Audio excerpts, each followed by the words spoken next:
Welcome in, everybody, to Fantasy Pros. This is the Fantasy Football Podcast. It is me, Joey P, Joe Pizzapia, and with me today is Andrew Erickson and a special guest, a new friend. Alfredo Brown's going to join us for the 10 biggest takeaways for the 2021 season. The Super Bowl is in the books, and now it's time to finally put a bow on the season as a whole, and I'm very excited about this show because I like to learn things. I like educational programs.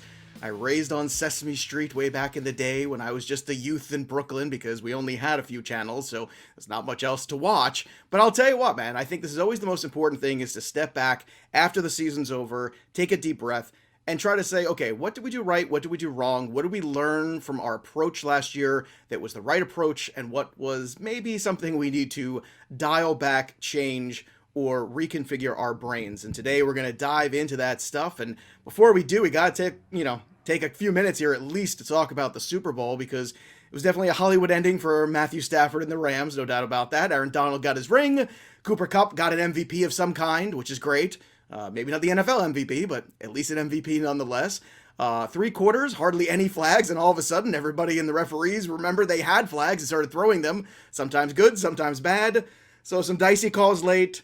The inevitable collapse of the Cincinnati offensive line, and of course, the collapse of Eli Apple trying to cover Cooper Kupp, which Andrew and I have talked about many, many times before this game. It was all too much for the Bengals to overcome in the end. And Andrew, I'm going to start with you here. You mentioned to me before we started here, the better team won. It's certainly the more talented team won, so not too much of a surprise here, but what was your take on what you saw yesterday?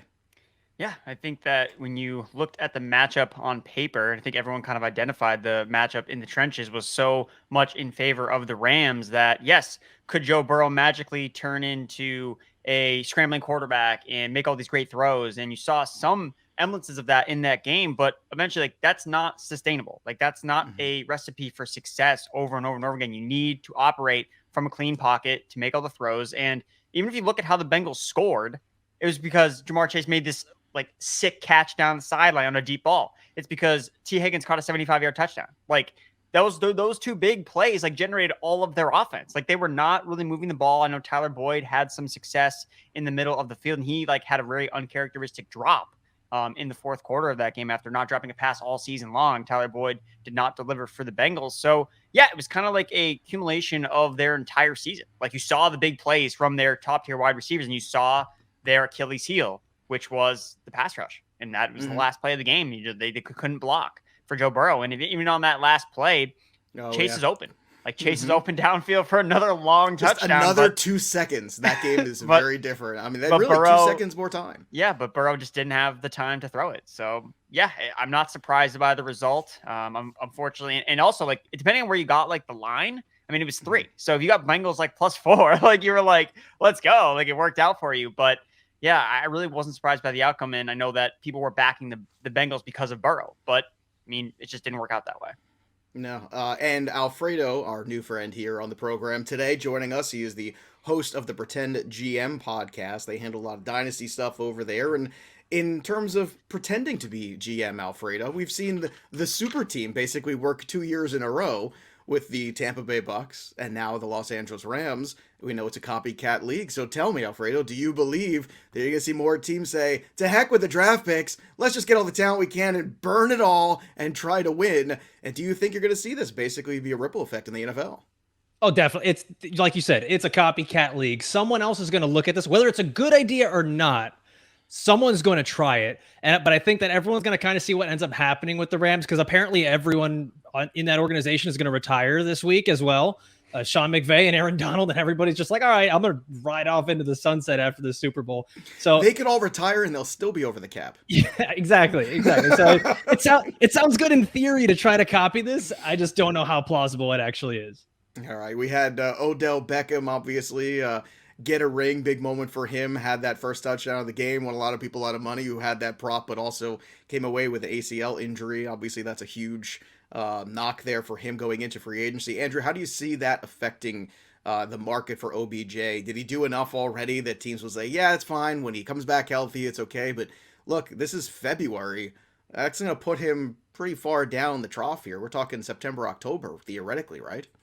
Well, I mean, when you look at the fact that he didn't even play the beginning of this season, He was not, he didn't play until I believe week 3. So, and that was off his ACL injury last year, like against the Bengals, like against the same team. So, because it's also the same knee, it does bring up a lot of question marks about, how high someone will invest in him. And I know that he said, I think before the Super Bowl, that he would be willing to come back to the Rams on a discount. And it seems like, now the Rams can probably get him back at a discount because I don't know how lucrative his free agent market is going to be. We do have a lot of strong wide receivers in this free agency class. We have a lot of strong receivers in the draft class. So when you're looking at Odell Beckham coming off an ACL injury in the last game of the year, he's not going to be ready week 1. So teams that need wide receiver help, like right now, I don't know if they can really afford to necessarily pay him a lot of money to come in and be their wide receiver 1 when he's not going to be like not playing in training camp, not there for preseason games.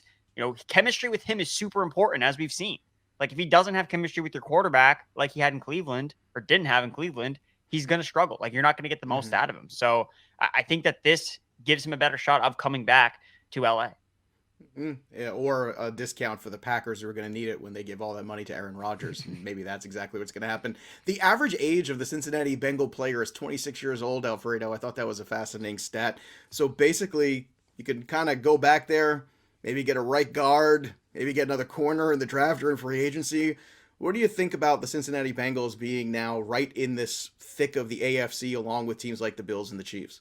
Well, why would they get another corner? I thought Eli Apple was perfectly fine. No, he was the best player for the Rams. So many chances. He has gotten more chances than any other player I've ever seen. First round pick. First round pick. Oh my God, man! Seriously, draft capital. It's so I can't awful. even. Anyway, go ahead. So you think about it, right? Like it seems like they could just keep adding some nice young pieces, and everyone talks about, Joe Burrow and the Bengals. They'll have plenty of time to win a Super Bowl. I live in Miami. I'm a Dolphins fan. Tell that to Dan Marino back in the 80s. It never ended up happening. So if they're going to do something, they need to do it quick and just invest in some O-line, please. Help Joe Burrow. Yeah, that's certainly a priority number 1. And look, nobody can argue they got a generational talent in Jamar Chase in the draft. It was definitely the right thing. This is going to be a special thing to watch for the next decade, potentially, as everyone stays healthy, hopefully. Last one here, yes or no question. Can you trust a man named Zach who spells it without a K or an H? Just curious. Alfredo, your thoughts? I'm going to go with no. I'm going to go with no, too. Erickson, 3 for 3. You want to sweep this? Yeah. No, can't do it. Zach? Where's the K? Where's the H? It's Z-A-C. I don't know. Couldn't trust the play calling. I didn't trust that whole fourth down that they went for, like the opening of the game. I was like, what are you doing here? You got to play for field position, of course. What do they do? Game on the line. You got to get Samaje Perine the ball. Like you can't get. I was going to say the same thing. Like what can you do? I always hate when coaches do that. It's like, yes, like we know that they're going to get the ball to their best player, but that's what you want to do. Like, don't galaxy bring yourself into like, all right, well, they know that we're going to throw the ball to Cooper Kupp, so let's throw it to somebody else. Like, no, let's just throw the ball. This is why he's Cooper Kupp. Like, who cares? You want to bet on your best players in crunch time, whether they're triple covered, it doesn't matter. Like, they're your best players. Like, get them the ball. And more to the point, like, not only going to give it to the backup running back, but let's run him right up the middle to Aaron Donald. Let's not run outside. Let's not try to be clever or anything like that. So, should have given it to Chase. Forget to have Chase take the handoff, man. I know, right? Like you just saw it work on the other end. Let's jet sweep Jamar Chase and see what happens there. Come on. But anyway, we got to talk more about the other things we've learned. Obviously, we learned a lot from the Super Bowl, a lot going on here. But before we jump in, I want to remind everybody too, we still got that giveaway going on for a Stephon Diggs autographed helmet. Head over to FantasyPros.com/contest to get involved with that right now. Thanks to our friends at PristineAuction.com. All you have to do is subscribe to our YouTube channel, YouTube.com/FantasyPros. Click that little notifications bell and then screenshot that bad boy. Head over to FantasyPros.com/contest and that Stephon Diggs helmet can be yours. And while you're at it, join the chat over on Discord at FantasyPros.com/chat. It's free to join, but our premium members get access to all kinds of amazing channels there. The AMAs, the stages with me, Joey P, which are super fun, where we talk about your problems in life, but also your problems with your fantasy team. Mostly those. But again, join that over at FantasyPros.com/chat. Our Discord channel is amazing. We got baseball stuff. We got betting stuff. We've got every single thing you could possibly imagine going on there, and some really great fantasy minds, even not the expert analysts, some really smart, sharp people in there as well, and they're all helping each other, which I love. So let's help some more people. Let's start with the 10 biggest takeaways from 2021, and we'll start with number 10. Alfredo, since you're the guest, let's kick things off with your number 10 here about Derrick Henry. So polite of you. Thanks, Joe. So for me, my biggest takeaway from this is Derrick Henry's just a beast, and I'm not going to doubt him again. I feel like we're all just waiting for that age cliff and when he's going to fall off of it. And I'm just convinced that he's not human. He still leads the NFL in 200-yard games since 2019. And we saw, I think everyone was using these stats that even though he got injured in week 8, that still it was week 15 and he was still a top 10 running back in fantasy points. He was that good. So even going into this year, coming off of the injury, actually going into next year, coming off the injury, I'm not doubting Derrick Henry. To me, he's still a top 5 running back going into 2022. I don't care how old he is. I don't care what injury he's coming off of. He started adding pass catching to his game, getting over 2 catches a game. Nobody saw that coming. I'm cool with Derrick Henry. I'm not going to doubt him again. Now, look, I'm with you. I don't want to doubt him either. I'm a huge Derrick Henry guy. I've been for a very long time. I'm going to ask you this question, though. If he gets hurt again, what does that do now? Because obviously we give everybody a pass that first time, but we've seen we give Christian McCaffrey a pass the first time, Saquon Barkley a pass the first time, a few other running backs in recent memory too. All of a sudden, it's not really worth that second chance. Derrick Henry is worth a second chance because you believe he's that kind of freak of nature like an AP where he's just going to have a much longer career and shelf life than most other running backs?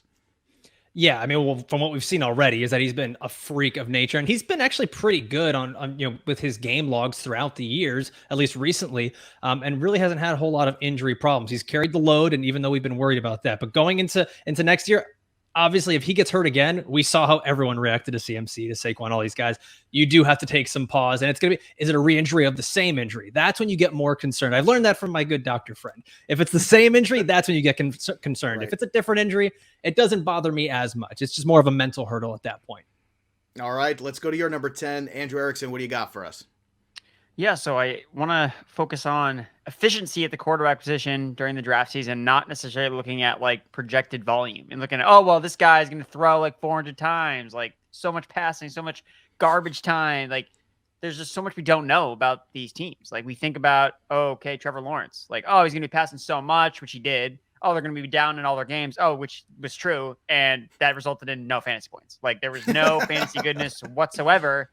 And it just goes back to quarterback efficiency matters so much more than passing volume. Like just having a quarterback that has a high touchdown to interception ratio matters so much more than a guy that just throws the ball more and more and more. Like touchdowns just drive fantasy scoring so much, especially in 6-point per touchdown passing leagues in fantasy. So I think that a quarterback that kind of fits that mold is Russell Wilson, where, he does play in this offense, doesn't really, run fast. It doesn't throw the ball a lot, but I mean, that's always how it's always been with him. And he's finished as a top 6 quarterback 5 times since 2014.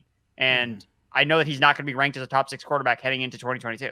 I know that, even though his season, when you look at it based on the beginning and the end, a lot of peaks and valleys, but that's how it's always been with Russell Wilson. He's always had hot streaks. He's a streaky quarterback. And that didn't change last year. It just, he got hurt and his lows were just extremely low. So he's someone that I'm kind of interested in buying back on the dip in 2022. What about veteran volume? Guys like Matt Ryan a few years ago in the Atlanta offense when they were, clearly still not a great team, but also just throwing the ball a ton. What do you make of that as opposed to just the bad team we're going to be behind all the time sort of theoretical volume? Well, I think that Ryan actually wasn't as bad as a lot of people think that he was last year. Like he had pretty decent efficiency across the board, a lot of PFF metrics, operating from a clean pocket. He was top 12. So those are things that are good signs for him. And it was in first year in a new offense. So I'm not surprised that Matt Ryan didn't necessarily put up mind-boggling numbers. His best receiver was a rookie tight end, which we all know, like rookie tight ends don't necessarily produce a lot of numbers. I mean, he lost his best wide receiver. So how could you expect Matt Ryan to have this, great fantasy season, even when he was throwing the ball a lot? So I actually like Ryan as well as someone that was like a top 15 quarterback because of the passing volume last year. People are going to fade him because of the fact that he didn't deliver even in garbage time, but I think he was under the radar efficient last year. I think those are some good metrics to look at him in 2022. All right, Alfredo, let's go back to you for your number 9 thing that you learned from the 2021 season. See, Andrew's out here like he's spitting great knowledge and numbers, and I'm just here overcoming fears. So at number 9, he was another personal fear. He's very intimidating in that Dodger hat that he's wearing today. He looks like Smalls from The Sandlot before that's the hat that Benny told him to burn. If you're not watching on the YouTube channel, please just pause it wherever you're listening and run to the YouTube channel, look at it. Go ahead, Alfredo.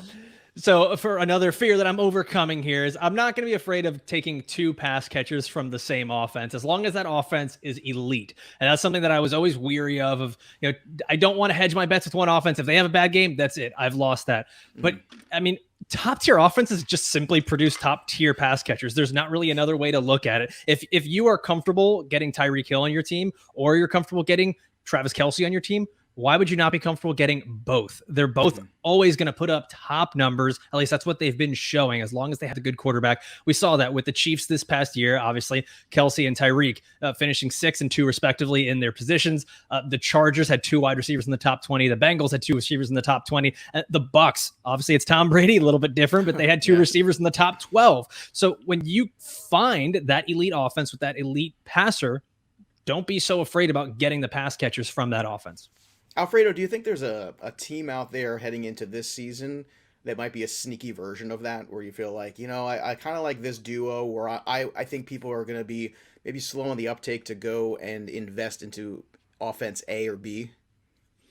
Man, that is a really good one. And I think this is going to be very dependent on the quarterback. And it's going to be the San Francisco 49ers, just because I love what they all bring. They all bring such versatility. Debo, Trey Lance, and then Brandon Ayuk, George Kittle, for example. Like, we saw what each of them were able to do this year with Jimmy Garoppolo. So you put in Trey Lance. I mean, it has to be an upgrade, right? Like, it has to? Question mark? I hope. I think so. I mean, I think so in a lot of ways. I'm a big Trey Lance guy. I know. Actually, I don't even know, Andrew, how much you and I have talked about Trey Lance. I love the talent. I think that this was probably the smart thing to kind of slowly work him back in, because he hadn't played in a year. So I'm not mad at them for going back to the Jimmy G well. And Jimmy G played with a lot of heart. We can put all the jokes, and God knows I make a lot of Jimmy G jokes here on the show, but we put that all aside. The guy played with a lot of heart and played through injuries this year. But I think in terms of raw athleticism, there is a lot more you can do. It's just whether or not he can limit those mistakes probably in that. All right. Well, how about your number 9, Erickson? What do you got here from what you learned last year? Yeah, I think that it's important to look at historical track record when you look at some of these players, when we have strong cases for them to be top scorers at their positions. So, bringing to light a guy like Cooper Kupp. So Cooper Kupp obviously had the best wide receiver season I think we've ever seen at any point in fantasy, regardless, all the touchdowns he scored, all the receptions, all the receiving yards. I mean, he had the best season ever for a wide receiver, in my opinion. And it's really not as surprising when you look at the fact that he'd already finished as a top 5 receiver 2 years ago in fantasy. So, that's important to remember. So even though in 2020, he was okay, he was a wide receiver 2, he was being drafted alongside Robert Woods. It was kind of both Rams receivers, you can have some upside, better quarterback. Okay. But no one, at least I don't really know anyone that was Cooper Kupp is going to be a top 5 guy no matter what. I didn't hear that. I know I wasn't presenting that case anywhere, but I think we should have been paying attention to Kupp has been a top 5 receiver before with Goff. He can definitely be a top 5 receiver now that he has the quarterback upgrade. So just remembering some of these guys that finish strong, don't forget about that. And it works at receiver, it works at tight end. Dalton Schultz was a top 12 tight end. That's a great point. Yeah. In 2020. And so when he started to take on the starting role again, it's everyone just buried him for Blake Jarwin. It's dude, but this guy's already done it. He's already been a tight end 1. Why are we not favoring him over a guy coming off a torn ACL? And then the other 2 guys to bring to light, James Conner, Leonard Fournette. Both guys have top 10 fantasy running back seasons on their resumes. And even though they went to new teams, it's that's still in their range of outcomes. We don't have to, it's not hard to project them for that type of finish because they've already done it. I really think that I'd almost rather, die on a hill projecting a guy that's already done it as opposed to I'm going to project the breakout for the first time. And I think that's what, as analysts, I think we try to make our mark by that. But it's no, dude, Fournette's already done it. Let's just go back to this guy. He's already been a top 5 running back before. He can do it again in a high-powered offense. Same thing with James Conner. So I think that's just really important to not forget, even if you're 1 or 2 years removed from a top finish across all positions. I'll keep it real. I did draft Blake Jarwin, but I also drafted Dalton Schultz. Same thing. I had both of them. Live that hedge life. The old tight end handcuff. Totally the Cowboys handcuff on the tight end situation. And I did jettison Jarwin very quickly in the season, but I didn't have all the faith. But you make a great point there, Andrew. If you've seen it happen already, let's buy into it a little bit and understand the track record does matter. Let's go to number 8 here on the board. Alfredo, you're up next of what you learned from last season. So this kind of goes along with the same thing of just looking at guys that have the track record and seeing that there are so few bell cow running backs left in the NFL. And I know that offenses are starting to trend away from that. So when you can find one, even if they have an apparent injury risk, I'm okay taking that risk and getting them at a discount. I'm talking about two guys in particular, Joe, that you mentioned, Christian McCaffrey, Saquon Barkley. Kind of stole my thunder, but it's okay. I'm going to keep going. So these guys, you only saw 6 running backs actually average more than 20 touches per game in 2021. CMC, Saquon, that's what they were doing when they were healthy. Christian McCaffrey was averaging 25 touches per game in 2019 and in 2020. So we know the volume is there. Obviously, there becomes a psychological element to it. Do the teams want to take that away? Do they want to scale him back? But same thing with Saquon, 2018, 2019, 22 touches, 20 touches per game. These were guys that, when healthy, when on the field, they are bell cows. And I know there's going to be that, once again, that psychological hurdle to get over, but it's worth it. Like, we saw what Jonathan Taylor did for fantasy owners, what Derrick Henry did for fantasy owners while he was healthy. These bell cow running backs are so few and far between that I'm willing to take that risk. And kind of, what I touched on before is that if it's not the same injury that keeps happening, it's something fluky like it was for Saquon and like it was for CMC, I'm okay with taking on that inherent risk that comes with them, as being injury prone. Because, I mean, are we not going to see Saquon probably fall out of the first round this year? If you're talking about getting Saquon in the second round of fantasy drafts, I'm okay taking that risk and having a guy that has potential to be top 3 running back in fantasy football. Is there a false sense of security, Alfredo, when it comes to age of a player as opposed to mileage of a player? Do we not pay enough attention to the mileage instead of the age number? Is that a mistake that we make in redraft? Yeah, I think that happens everywhere. In redraft, and it happens in Dynasty. A lot of guys get so just captivated by the age, and they forget that Ezekiel Elliott had, 17,000 carries so far in the league. And just because he's younger than Derrick Henry doesn't mean he has more tread on the tires. So I think that happens a lot. And come on, Adrian Peterson is still in the league, and he's had all these years off, man. He's staying fresh. Yeah, no, it's true. And I think it's something we get caught up in. We say, well, this guy's still only 25 years old. But if you start to look at, a guy like Saquon Barkley and the amount of carries he had in college, my goodness, that was a huge workload he had for Penn State. And then obviously Christian McCaffrey, an enormous workload in college and then also in the pros for a few years in a row. And everybody had concerns about the body type. How much do you put onto frame, too, when it comes to that, when you're trying to evaluate the running backs? I'm still going to go through this running back, but as opposed to the Dalvin Cook body type versus, let's say, the Christian McCaffrey body type. I'd be lying if I told you that I've done some sort of research on this. I don't, but at least from my background and a scouting background, you want to see those guys that are a little bit, they're thick boys. They're running backs that have a little body to them, right? You don't want to have those thin rail thin guys running the football. It's really hard to say. I can't give you a clear answer on that, but I think that from a scouting perspective for the teams, they're going to be looking for the guys that have that little bit of a thicker body that they seem less likely to get hurt. Like the huge legs of Andrew Erickson, per se. Right? Exactly. Sort of right. Monstrous tree trunk legs. All right, Erickson, you're up here for your number 8 here on what you learned from 2021.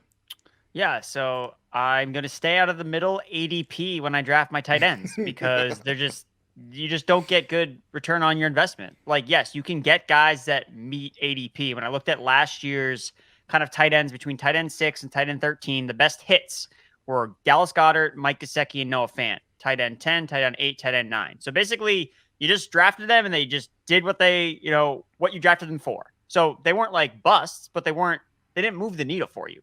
And when you find that there are guys that get drafted way after they do that, do as well, if not better than them, the Dawson Knox of the world, Zach Ertz of the world, there's no incentive for me to take a tight end in the middle. It's like, draft one of these stud guys early on that you feel confident about their involvement in their offense, whether it's a Kyle Pitts, whether it's Travis Kelce, George Kittle, Darren Waller, and then just wait and just take shots on athletic tight ends that play in good offenses. So that's going to be my strategy continuing. I'm not going to lock into, okay, if I'm always going to take a early round tight end. No, I mean, if a early round tight end, I can get him at a good value. If, he falls, okay, perfect. I'll take George Kittle. I'll take Darren Waller, but I'm not going to freak out if I can't get one of those guys because I know that I can just wait till tight end 15 and grab one of these Patriots tight ends because, what's going to happen with any of these guys? I can grab Cole Kmet. Like, there's going to be guys like that available that I just think have such a, the range of outcomes compared to like a Mike Gesicki, who just kind of always finishes in this range every single year. Noah Fant.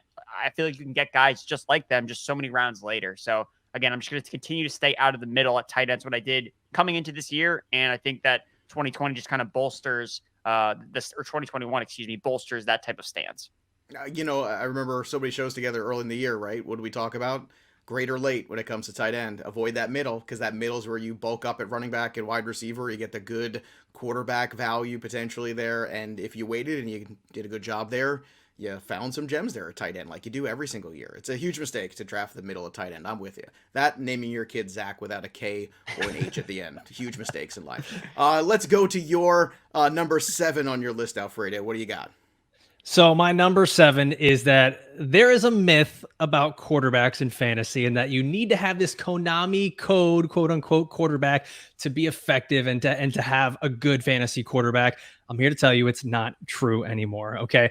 We saw that, what was it? 6, 7 out of the 12. So Brady, Burrow, Stafford, Rodgers, Cousins, Derek Carr, all finished in the top 12 amongst fantasy quarterbacks. And all of them had under 120 rushing yards for the season. You're talking about guys that go out there and get you maybe 7 yards in a game. So this idea that you absolutely need to get the Konami code quarterback because he's going to put you over the top and give you the edge against your competition, it's just not true. Like, it was cute for a little while, and we all kind of, we buy in on guys like Jalen Hurts, who, don't get me wrong, he helped a lot of people, and they were able to draft him at a discount, but it's not necessary, because you're able to get Kirk Cousins at that same discount and Derek Carr at that same discount, because people aren't slobbering over them and getting really excited about these statue quarterbacks. Joe Burrow wasn't even drafted in the top 12 in ADP back when you look last year prior to the fantasy season, and look at how he did. So I'm done with this notion that the Konami code quarterback is a must in fantasy football. Do you think in Superflex leagues that the pocket passer really gets undervalued there too? Because it feels like everyone's so much into, I gotta have this guy who runs. But I mean, at the end of the day, if you had an elite wide receiving core and some really good running backs early, and then you end up with a Cousins and Carr, let's say, you probably were pretty successful in the year. Yeah, I'm the guy that in my Superflex leagues, my redraft leagues, my dynasty leagues, I didn't care. I had Tom Brady and Kirk Cousins. I wasn't going after the flashy names. I understand Tom Brady, is 67 years old and it hurt me in dynasty, whatever. But, these guys, they don't need to be flashy. I don't want the volatile up and down guys, especially you're talking Superflex. I want someone that's going to give me steady production every week. All right, number 7 for you, Andrew Erickson, on what you learned from last season. Yeah, I think that we need to, put some of these running backs on trial when it comes to them, projecting as the bell cow backs of their backfield on paper. I think you just need to tread lightly with some of these guys that we don't necessarily know how secure they are in terms of their starting role. So I really think it's really important to ask yourself, okay, what would it take for, this running back in this particular backfield? What would it take for them to lose their starting job? Like, how tight is the grip that they have? And, someone that kind of comes to mind is like, if you need to write like 1,000-page article about, why Myles Gaskin is the no doubt bell cow back in Miami, it's like, it shouldn't be this hard to convince somebody of it. It should just be fact. Like and that's what I just, you want to tread lightly with guys like a Myles Gaskin. If another running back had showed out in that backfield, then, how long would Gaskin have the role? And, when Duke Johnson is working over Myles Gaskin off the street, it's like, he never really had it. The backfield as the clear leader. Now, when you do projections, you have to pick someone to lead the backfield, and Gaskin was that guy. But there's this trap with projections in these backfields. Mike Davis, kind of similar situation where it looks good, like, 5th round, like lead back Falcons. But it's like, really look at the situation and be like, okay, if one running back just comes in and has a better game, like, is Mike Davis even starting the next week? Like, really, ask yourself those types of questions. And I know, some guys that I have some trepidations about, I'm not haven't finalized my stance, but guys, I have some question marks about, Elijah Mitchell, Michael Carter, Edward Hilaire, Devin Singletary, just guys yes, we saw them operate as lead bell cows in their respective backfields, but how tight is their grip? What if one of these guys gets hurt, someone steps in, do they get the job right away? If the Jets draft a running back in day 2, is Michael Carter the starting running back? Just things like that, I think are really important to keep in mind. Why would you do that to me? Why would you do that? Hey, I'm just starting to finally buy into Michael Carter. It's a terrible question. I don't like that question at all. In fact, I want you to retract that right now for all of us who have long-term shares of Michael Carter or are starting to buy in even. But your point is not lost. I mean, are we down to even a third of the league now in terms of secure backfields? Is that even Is that even fair, Andrew, in terms of number? Yeah, I mean, like it's like Najee Harris. I'm like so confident because they just don't use any other running back, and it's like Yeah, he's like locked and loaded, and it's like, well, like all the other guys are now, Cam Akers is getting all like slandered on because they're using more running backs, with Henderson and Michelle, and it's just you just have to really be, especially when you're spending so much draft capital, because the thing with, and that's why we always talk about the RB dead zone. It's like because wide receivers like don't lose their jobs. Like T Higgins is the number 2 receiver on his team, no matter what. Like Tyler Boyd is not like going to overtake him as the number 2 receiver. Like we know that his role is he's not going to get demoted. Where running backs, if you're not the starter, like your value just falls off so tremendously, as opposed to wide receiver where it's like we know he's locked and loaded to his role, and you think you're getting the safer guy with the touches, but sometimes it's not always like that.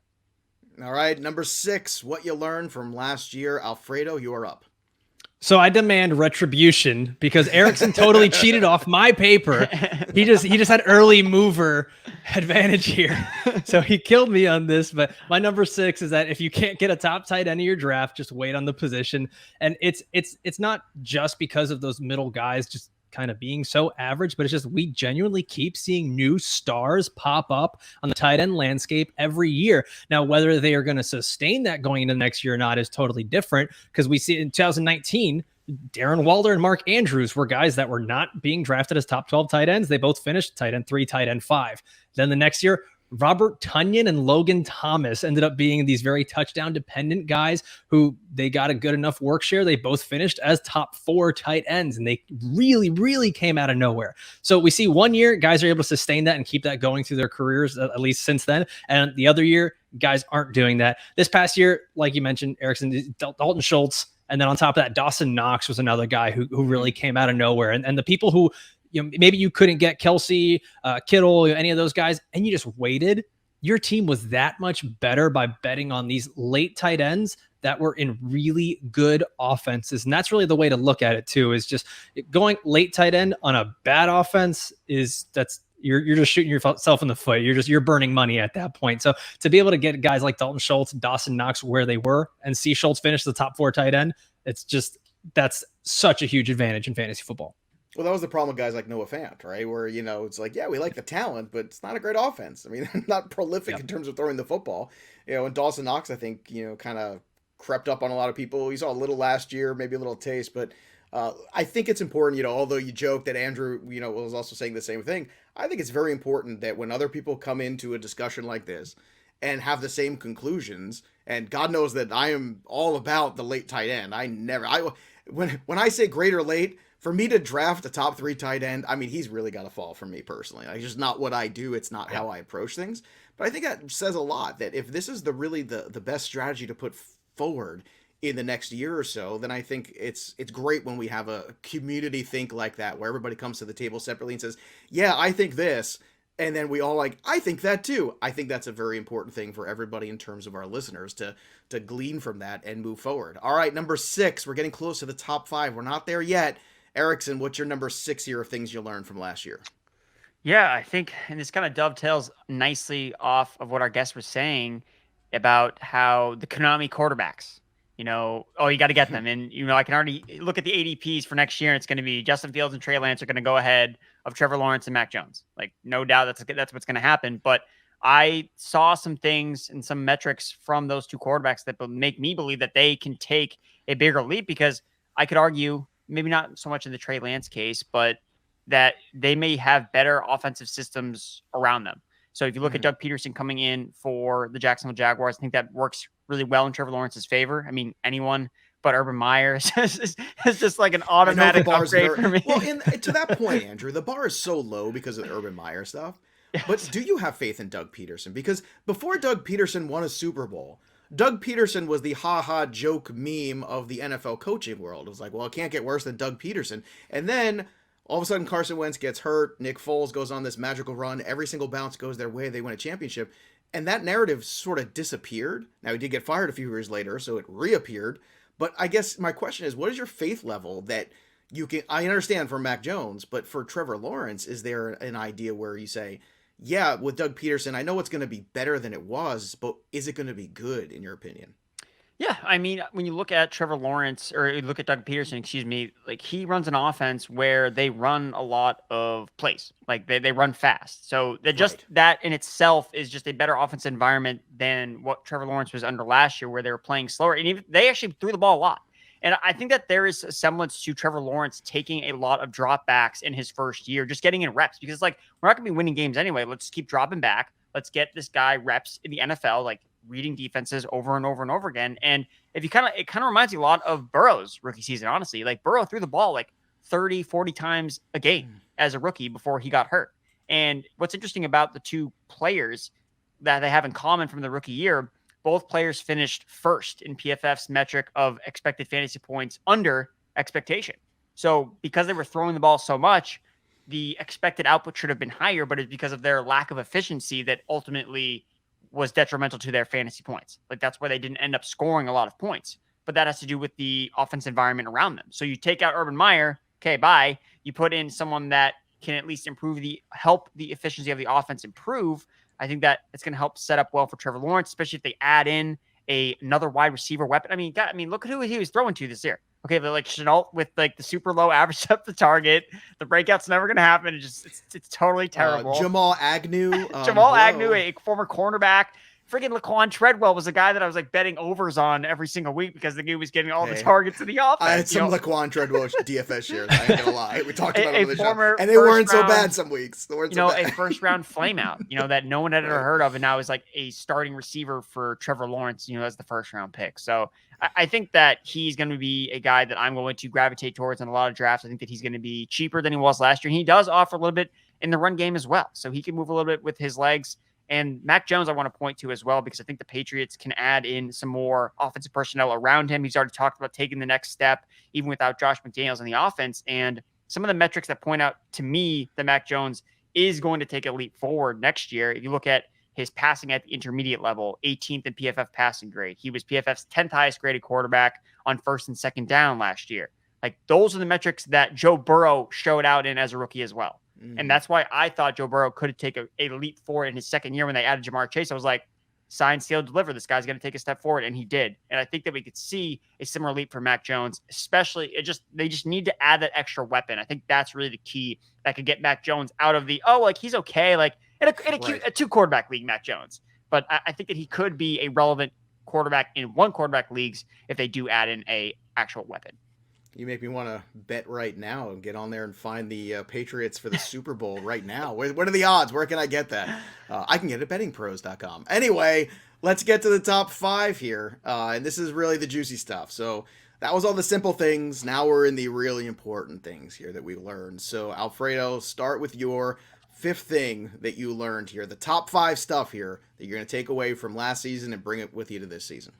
So for me, this one isn't just last season, it's the season before that and before that. And it's something that I've been putting into practice, and it just continues to work for me. And it's not being afraid to spend my fab or my waiver priority early. Because, I mean, you get these players, for example, this year it was Cordero Patterson and Elijah Mitchell. The year before that, you're talking about James Robinson and Logan Thomas, Nyheim Hines, Robbie, like all these guys that get thrust into these big roles where they're going to produce for you, and they're just sitting there on your waiver wire. And everybody gets this into their head with like, well, I got to hold on to my fab so that when I get closer to the playoffs, well, guess what? Everyone else is doing that too. And so what you end up missing out on these players that you're going to get full season value from. It's like saying, I can buy these 2 cars. This one's going to last me 5 years, or this one's going to last me 5 months. I'm going to hold out and wait for the car that's only going to last me 5 months. No, you can get full season value and get a top 12 RB like a Cordero Patterson just by going out and actually using your fab. I have no problem with that. To me, it's a lot more valuable for you having that long-term guy than getting the 2 to 3 week Band-Aid guy. We saw all the people that went out and spent their money on Chuba Hubbard and Dearness Johnson, and they give you 1 week, 2 weeks, 3 weeks, and then their value's gone. So it's a little narrative-y, but when you get these guys that get thrust into this role so early on into the season, it's because they were killing it in camp. It's because the coaches see them as the next man up. It's not something where it's like, well, half the team's been injured at this point, so you have to play. They have a lot more faith in these players. They put them out there, and they're actually going to bring you back value in terms of fantasy. How does the strategy change, Alfredo, from a 12 team to a 10? Like when you have a 10 team league, and a lot of people do play 10 team leagues, it's very common. We get a lot of questions about them here on the show. When the shallower league shows up there and that supply demand ratio changes, are you still that aggressive on the waiver wire? For me, yes. And I've found that it's still worked for me. Okay. That may not be what the money tells you to do and what the numbers tell you to do. I'm not going to know what sit here. Alfredo tells me to do. That's what No, yeah. Listen, I don't have a mathematics degree, okay? But for me, it's always worked, and it's one of those things. Like a lot of the stuff that I'm talking about here is more psychological than actual numbers, and I think that fantasy football ends up being very psychological for a lot of us. Whether it's trades, whether it's starting players, we psych ourselves out into not doing things, and we'll look at something like, oh, it's 10 people in the league versus 12 people in the league. This is how the budget's going to change. Hey, I'm not going to spend my money on Elijah Mitchell, and then look what you miss out on. Right? No. You're absolutely right. All right, Andrew Erickson, let's crack your top 5 things that you learned from last year. What's number 5? I'm going to invest more time looking at rounds 3, 4, and 5 when I'm looking at, league altering players rather than rounds 1 and 2. Because when you're drafting in the first 2 rounds, honestly, a lot of it is just dictated on average depth or average ADP. Like you can't really finagle your way in a lot of ways. Like the way that the board goes is usually pretty status quo. Like this is the number 1 guy, this is the number 2, this is number 3. It's hard to, get access and get shares to so many different players in rounds 1 and 2 because it really depends on where you're selecting. Like if you're not playing in an auction league, if it's just a snake draft, like if you're picking 3, there's probably only like 1 to 2 to 3 guys you can really take there, or else you're going to be overdrafting a player or underdrafting a player, something like that. Whereas rounds 3 and 5, things start to get loosened up a little bit more, and you can kind of be more willing to take shots on different players. And that's where we saw guys like Cooper Kupp and like a Deebo Samuel, who even went later than that. And those are the guys that actually win your leagues. So I know we harp on it, right? Like, who's your number 1 wide receiver? Like, is it Chase? Is it Kupp? Is it Jefferson? It's like, does it really matter? Like to invest so much time in that argument when you should be looking at, okay, well, who's going to be this year's Cooper Kupp? Like, I don't really care about necessarily as much of looking at the top and really like, okay, who can get to the top that's not ranked in the top? Like, that's kind of what I want to invest more of my time and focus on as an analyst and as a player, finding those types of players, because those are the guys I think that alter your league. It's not like Devontae Adams was a bad draft pick this year as a first round pick. Like, he was awesome, but Cooper Kupp was better. Like, if like that's who you wanted. Deebo Samuel was better at cost. So I think that's really important. It's something I'm going to invest more time on, really trying to look at these middle rounds, finding those players that we talked about. It's like, who could make that leap into not even top 5, but like the number 1 guy? Where are their paths to get there? As opposed to just kind of like over analyzing, okay, is it Chase? I'm going to write this 1,000-page article why Chase is better than Cooper Kupp, when it's really like ADP is going to dictate which one you get most of the time. Sure. And from a relative position value standpoint, they're both going to be great. They're going to be wide receiver 1s and probably a couple percentage points different in terms of their productivity compared to other wide receiver 1s. But you're trying to find that guy that we always talk about, right? The guy that makes the leap from a 3 to a 2, from wide receiver 2 to a 1. Those are the guys that win you leagues. Alfredo, do you feel the same way that maybe too much attention is paid to the first 2 rounds of drafts and, picks 1 through 24 as opposed to picks 25 through 100? Like, that's really where drafts can change dramatically in terms of your roster construction and maybe give you a huge advantage over your opposition. I mean, just what we've been talking about here, talking about quarterbacks that you can draft late, tight ends you can draft late, Cooper Kupp being basically the best fantasy value that we all saw this year. So yeah, I mean, we definitely pay way too much attention to the first 2 rounds because those are the big names. But I mean, Erickson's right. It essentially kind of just goes the way it's going to go. And you take the best players that come to you, but really paying attention to those mid to later rounds, that's what ends up giving you the advantage. That's what separates, the middle tier teams from the guys who just absolutely are obliterating their opponents every week because they have the Cooper Kupps and Dalton Schultz and all these guys that just absolutely killed their ADP. All right, Alfredo, let's go to you for your number 4 thing that you learned from the 2021 season.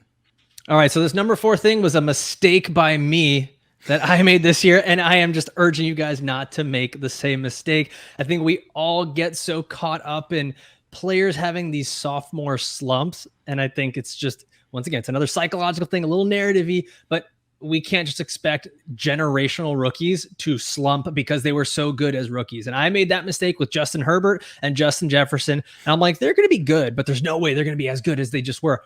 yeah, okay, they crushed it this last year. It made me look like an idiot. And I should have been buying these guys everywhere, and I wasn't. So I'm not making that same mistake going into next year with this class. I mean, you look at Jamar Chase, most receiving yards by a rookie in a game, most receiving yards by a rookie in a season, most receiving yards in a game in Bengals history. Jalen Waddle, most receptions by a rookie in NFL history in his first season. And Kyle Pitts, first rookie tight end to have at least 1,000 receiving yards in 60 years. These are generational guys. So even for the people who thought that Kyle Pitts was disappointing, or they're worried about, T. Higgins taking away from Jamar Chase, you can't just assume that because these guys were so good in year one, they have to, right? Like they have to regress. And there's always that talk about regression to the mean. I'm done believing that that's an automatic thing, especially when you look at the talent, you look at the situation. You really have to kind of wipe the slate clean and take a just good measured look at the team. Like Kyle Pitts, if Calvin Ridley's gone, Kyle Pitts is for all intents and purposes the top target on that team, especially Cordero Patterson going to free agency. So, I mean, there's things that really change for you no matter how much you saw him as maybe a disappointment in year one or whatever it may be, and you expect that he can't do that in year two. So obviously last year's draft has given us potentially a few generational talents, right? Kyle Pitts, who I am a huge fan of. He's my tight end one going into redraft already. I know it's controversial. I don't care. Spicy. Me. I'm the Loki of fantasy sports. Everyone knows that. I like a little bit of chaos. But then you have Jamar Chase, maybe a few other guys who might end up becoming something quite special. Is there anybody coming forward in this new draft class now that you think might be a generational talent to buy in on right away? At the running back position, definitely not. At the quarterback position, definitely not. I think that if we're looking anywhere in this draft class, it's going to be wide receivers. And I think that a lot of people are going to miss out on the guy that I still have as my wide receiver one, and it's Jamison Williams. And I think that a lot of people are, going to miss out on him because of his injury. And there's, a lot of buildup about all these other really athletic players, Treylon Burks and all them. But don't forget that Jamison Williams was everyone's wide receiver one not too long ago. And all the rumors about him running a sub 4.3 40, that stuff is all going to die down now. And I am happy to take the discount on him. And I think he's going to be a phenomenal rookie. Yeah, I've got him still in the top 25 regardless of my wide receivers for redraft already. And you can check out those ranks over at FantasyPros.com too under ranks. But I'm with you. That's the guy for me. He all kinds of shades of DeAndre Hopkins, the guy that just seems like he's playing at a different level. And people forget, when DeAndre Hopkins first came into the league, he was a skinny-legged kind of guy. He's like running on toothpicks, playing with subpar quarterback play. And he was just schooling guys all over the place. Andrew, do you agree with that too? Is that, buy into the generational talent when you see it and maybe not second guess what you see in that first year too much? Yeah, no, I think that's really important. Part of the reason, is I was not super high on Herbert in his year two as well. I cited a lot of metrics that pointed to how good he was under pressure. And it's like, oh, that's unsustainable. He had a better quarterback rating under pressure than from a clean pocket. So that's impossible. Right, but that's all that insane, really, right? and yes, and he did not repeat that feat. But the thing that we need to kind of take out of context is, yes, he's not going to sustain those numbers under pressure, but that doesn't mean his overall output is going to be bad. And honestly, all it really means is the dude is just really good at football. Like the fact that he's able to do that anyway just shows you this dude's a baller. And it's kind of like how Burrow played this year. Like Burrow was off the charts under pressure this year. Like he was just insane. And that's not going to be sustainable, like those specific numbers. But that doesn't mean that, when the Bengals draft a better offensive line and they get improvements, then he's going to be even better from a clean pocket. So it's going to kind of all wash out in terms of his overall production. So yeah, I really think that when you see it as a rookie, them just be absolutely dominant. And especially in the case of like Chase has room to grow. Like he wasn't even the target share leader in his offense this year. In the regular season, it was T. Higgins when they were both healthy on the field. So, I mean, if Chase sees a 30% target share like Cooper Kupp did this year, it's like, dude, like he's going to be the wide receiver one and it's not even going to be close. Also, my wide receiver one on my ranks right now going into next year. All right, number 4. What do you got, Andrew Erickson? My number 4, don't overpay for target volume. That's kind of what I fell into a trap with guys like Terry McLaurin, DJ Moore, Allen Robinson, even Kenny Golladay to an extent when his ADP started slipping. It's just like I looked at these guys, I'm like, oh, like they're so locked and loaded to the targets. Like I don't care about the quarterbacks, like whatever, like target hogs. And like it's good to an extent. Like in the way that I kind of looked at it is like those guys have their values, but they should be later draft picks. Like you shouldn't be paying up to get Terry McLaurin in a bad offense. Like don't beat around the bush. Like it's a bad offense that he's in. And even though we can project him for X amount of targets and, he's always been quarterback proof, like that's not something you want to like invest a 3rd round pick in. Like you should be like more wary about that. And that's why, for example, like Deontay Johnson was also a guy that we could project for a lot of targets, but he was going so much later than these other guys, which made him such a better bet. So when I'm going to be looking at some of these wide receivers, in rounds 3, 4, 5, like I'm looking for guys that are playing in efficient offenses that have a lot of touchdown upside. Like that's what I want. I don't really care as much about the targets because a lot of times that we project those wrong and we're not even exactly sure which guys are there. So, T Higgins versus McLaurin, DJ Moore, like it's not even close for me. I'm taking T Higgins. Like I don't care if he's going to see less targets. I know he can be more efficient in a better offensive environment, even if he's projected to be the number 2 in his offense versus those guys. Now, those guys have a potential to be value draft picks where they fall in ADP. I think that's what you really want to kind of gravitate towards later, like a Brandon Cooks. Like that's why he was a good pick last year, because he was a guy that had a lot of targets, but was cheap versus McLaurin and DJ Moore, who were still, round 3, round 4 guys, but it really it wasn't worth the price of admission at those prices. A lot of quality over quantity arguments. I feel like that's your theme coming out of the season, which is good. The quality of the productivity, not just the quantity at the very least. All right, top 3 here. Alfredo, you're up first here with your number 3 thing that you learned from last year.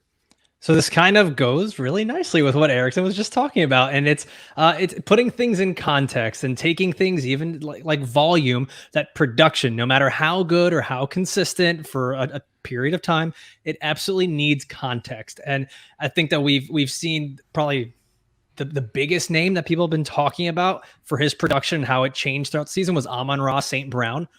And yeah, he looked really good, but we absolutely need that context. Okay. TJ Hawkinson gets injured week 13. DeAndre Swift gets injured in week 12. And we see that Amon-Ra St. Brown weeks 12 through 17 without those 2 guys becomes the wide receiver 3 overall in half PPR scoring. Nobody's going to be drafting him as the wide receiver 3 next year. Nobody was drafting him as the wide receiver 3. And it's for good reason. It's because there was no context to him getting this wide receiver 3. So when people get really excited about him, they need to understand weeks 1 through 11, he was wide receiver 71. Like he wasn't even in the range of people that you were considering starting. So we get really excited, and you could kind of go down the line, and you looked at Cortland Sutton for a couple weeks was good. And then even Jerry Jeudy on one leg was coming back and taking away all the targets from him. Same thing. And I'm sorry to all the truthers out there, but Hunter Renfrow, as good as he is, we all have to understand that Darren Waller was out for a while. And then Henry Ruggs, in his situation, it changed things for him. So to just simply be, the stat sheet guy and look at, oh, well, this is where he finished. Give it the context, go back and take a look at it and see why did a player end up doing so much better? I think Amon-Ra St. Brown ended up being the perfect example for that. Another perfect example just that played itself out in the season too. 2 years ago, Brandon Ayuk had a great finish to the season. Yes. Kittle had a lot of injuries. Debo was hurt all the time. Yep. What happened? We all bought in too much to Brandon Ayuk, and obviously Debo Samuel was the star. So there you have it. So there's right in practice. Andrew Erickson, give me your number 3 thing that you learned from last year.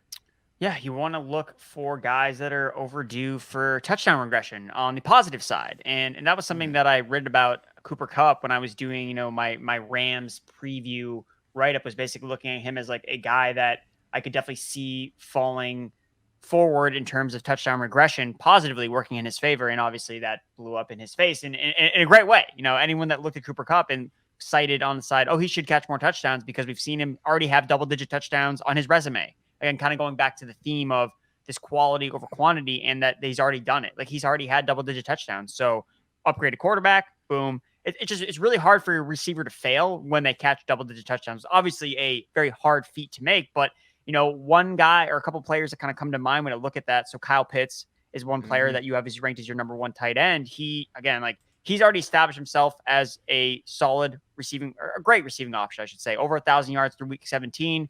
Super great usage in that Falcons offense. He had the most touchdowns scored under expectation than any player last year. Like he's going to catch more touchdowns. Like, and I know that was funny. 5.5 or 6.5, right? Somewhere around there. Yeah, it's 5.5 touchdowns was his expected output. And I know that he finally caught a touchdown in American soil in the Pro Bowl.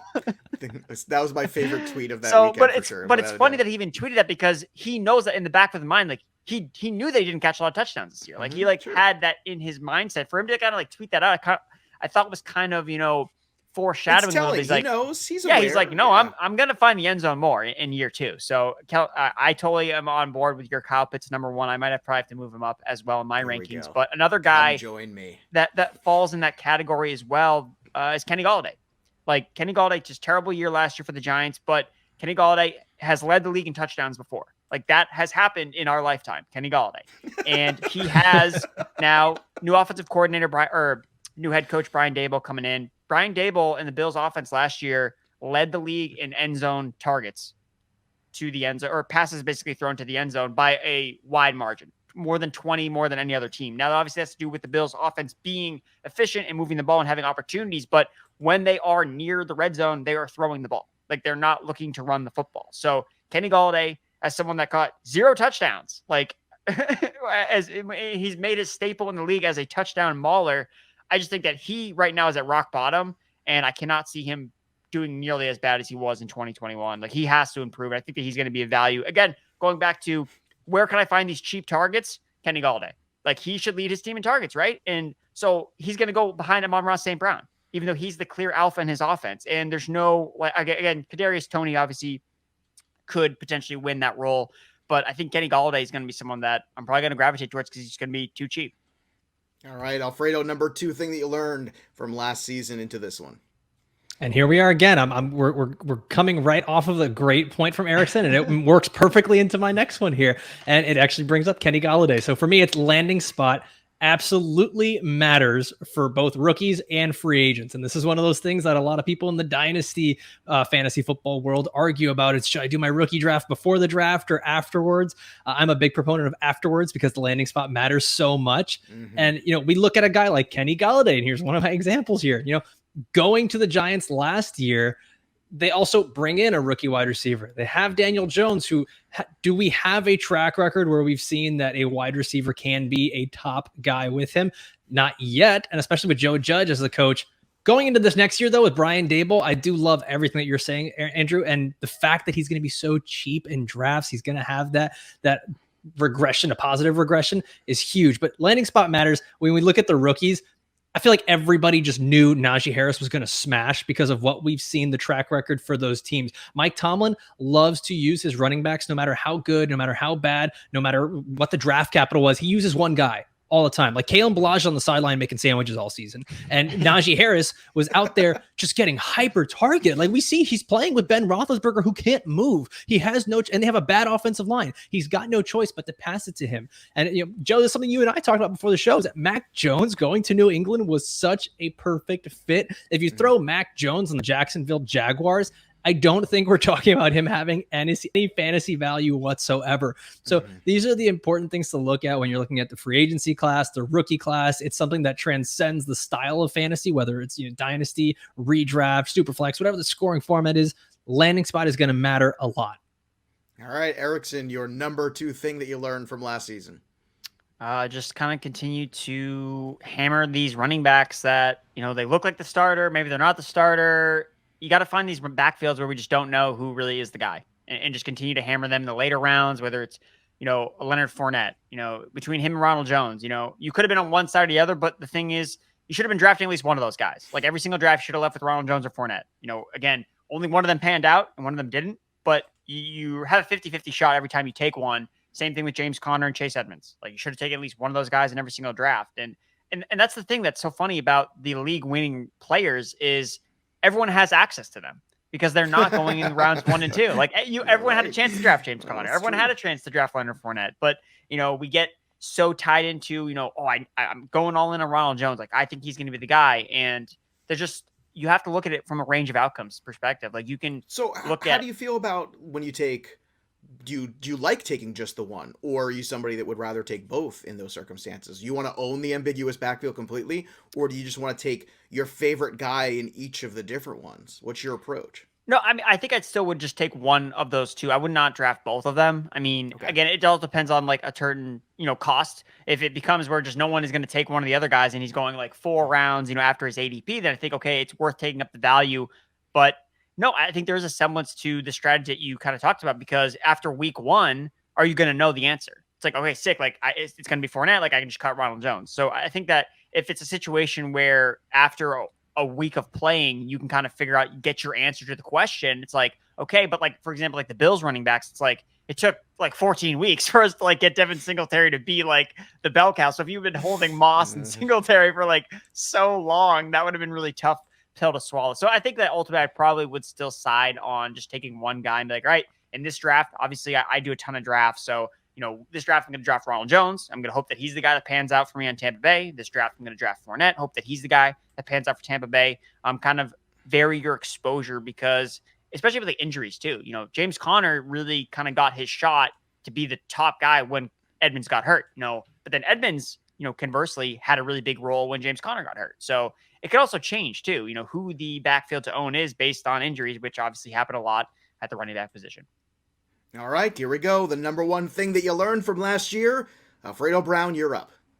So the number one thing is that dropped passes is an absolutely silly, ridiculous stat for us to consider when looking at fantasy football production. Please stop making this a thing. We saw that in 2020, Deontay Johnson and Tyreek Hill were two of the top 3 in drops in the league. Guys, that also just means they're getting targeted a lot, okay? In 2021, those 2 players were top 8 wide receivers. We saw the same thing this year. Keenan Allen, Jamar Chase, DJ Moore, Deebo Samuel, all of them led the league in drops. Are we really going to fade those guys going into next year? Maybe for different reasons, but drops should not be the reason. We saw what Jamar Chase can do. Deebo Samuel is getting used in so many different ways. I mean, these guys, it was another group where 3 out of those 4 were top 9 wide receivers. And I see a lot of people, fantasy football Twitter is a very special place. And a lot of people nice word like to, and a lot of people really like to take stats like this and just really pound it until it fits the narrative that they're looking for. And just trying to put that out there for the listener, for the audience, is that drop passes may seem like it's bad. It may make you think that, oh, this guy can't catch. And then you start to look around at the names that are leading the league in drop passes. It's a volume game. The more targets they get, the more likely they are to drop those passes. Okay, these are also the same guys that are leading in catches on the season and yards. So to me, drop passes is absolutely silly, and we need to stop considering that when looking at fantasy football. 100%. You're right. High volume guys are going to be high volume guys regardless. Deontay Johnson doesn't stop getting targets this past year just because he dropped some balls in 2020. No. Andrew Erickson, for you, what is the biggest thing you learned from last season? Yeah, this one seems really simple and just really intuitive. Target players on quality offenses. Like, it's funny because it seems so simple, and it's something that I hadn't done enough. You almost try to find ways for your favorite player to overcome their situation. It's like, oh, well, Swift can do it because he's on the Lions. And yes, there are guys that overcome the bad situations all the time. Like, there's never a one-all be-all strategy that's always going to work. There's always exceptions and outliers. But more often than not, if your player pool is guys on good offenses, just like good things are going to happen. Like, you don't have to like if you go into next year, don't draft any Lions players. Like, whether Swift hits or not, whether Amon-Ra Brown hits or not, whether Hawkinson hits or not, like, chances are you'll probably be fine. But if you say like, no, I'm not going to draft any Bengals players because I don't know where the targets are going to go. Like, I don't know who the number one's going to be. It's like, chances are you're probably not going to be fine. Like, and I think that there are ways that you just want to look at these quality offenses, and that's where we find like the top fantasy scorer, Austin Eckler. We had questions about his red zone role. Would he get goal line touches? Would he not? Oh, well, he plays on a really good offense. It's always in the red zone. So yeah, they gave him goal line touches, and that's why he took a step forward as a fantasy running back because he played on a good offense. So I think that's going to kind of start with a lot of my players is kind of like the top down approach, be like, check the box. Is this a good offense or not? Like, yes or no? Like answer that question first and then kind of build rankings that way. So I'm going to inherently be lower on teams that I just don't think are going to be necessarily that good. And obviously there are some offenses that do perform based on expectation. I think there's some strategy and leverage to be able to identify those offenses that do take a step forward. But when it comes down to like, if you're torn between 2 players, like Swift versus Cam Akers, like, dude, I'm taking Cam Akers because he plays on the Rams offense. Like, I'm not taking Swift, even if Swift maybe projects a little bit better, just because, his offense isn't necessarily just as good. And that inherently is going to hold down his ceiling. Touchdowns matter so much, especially in half-point PPR. And who scores the most touchdowns, Joe? The good offenses. The good offenses. There you have it. There's a lot of good lessons. I like this. This was very zen too. And I think as analysts, we're working so hard to try to find the diamonds in the rough that sometimes we don't give enough credence to the diamonds that are shining right in front of us sometimes, that are just so easy to just pick up off the ground and put on our rosters. So it's important. It's something that we've talked about a lot. Matt Harmon came on a couple weeks ago. We talked about it. We just continue to talk about, we really need to start focusing on that. And it's something that I'm all for it. I like the whole box idea. And I've thought about doing this in the book a couple of years where I literally have a little chart there, which is like, does this guy tick all the boxes? And is one of those boxes good quarterback, good offense? Because at the end of the day, guess what? It really does matter. And sometimes there's guys that buck the trend, but we get too obsessed with that. We get too obsessed with the Allen Robinsons of the world who buck the trend. What an incredible marvel Allen Robinson is. Well, how'd that work out this year? Not so great. So sometimes that's not sustainable. But this was a really good learning experience. If nothing else, 2021 was a learning experience. And I'm sure we're going to take all this great knowledge and give it to you and let you apply it in your 2022 leagues. Alfredo Brown, you can follow him on the Twitter machine at Alfredo Brown GM and check out the Pretend GM podcast.